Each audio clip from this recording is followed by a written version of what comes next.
புதிதாக சிம் வாங்க செல்பவர்களுக்கு இன்று முதல் புதிய சட்டங்கள் அமலுக்கு வந்துள்ளது.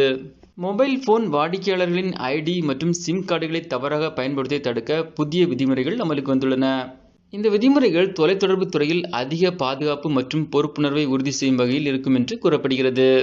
மோசடியான வழிகளில் சிம் கார்டுகளை விற்றாலோ அல்லது வாங்கினாலோ பயன்படுத்தினாலோ 3 ஆண்டுகள் வரை சிறை தண்டனை வழங்கப்படும் என்றும் அல்லது 50 லட்சம் வரை அபராதம் விதிக்கப்படும் என்றும் கூறப்படுகிறது. அதேபோன்று அனுமதியின்றி அழைப்புகளை டேப் செய்வது அல்லது பதிவு செய்து இனி கிரிமினல் குற்றமாக கருதப்படும்.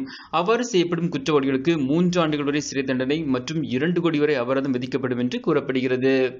மேலும் தனிநபர்களின் தனியுரிமையை பாதுகாப்பதையும் அங்கீகரிக்கப்படாத கண்காணிப்பை தடுப்பதையும் நோக்கமாக கொண்டு இந்த விதிமுறைகள் உருவாக்கப்பட்டுள்ளது. அதேபோன்று சிம் ஸ்வாப் அல்லது சிம் கார்டை மாற்றியமைத்த 7 நாட்களுக்குள் UPC என்று சுருக்கமாக அழைக்கப்படும் யூனிக் போர்டிங் கோட் வேண்டும் என்று விடுக்கப்படும் கோரிக்கைகள் இனி நிராகரிக்கப்படும் என்று கூறப்படுகிறது. மேலும் இந்த முன்னெச்சரிக்கை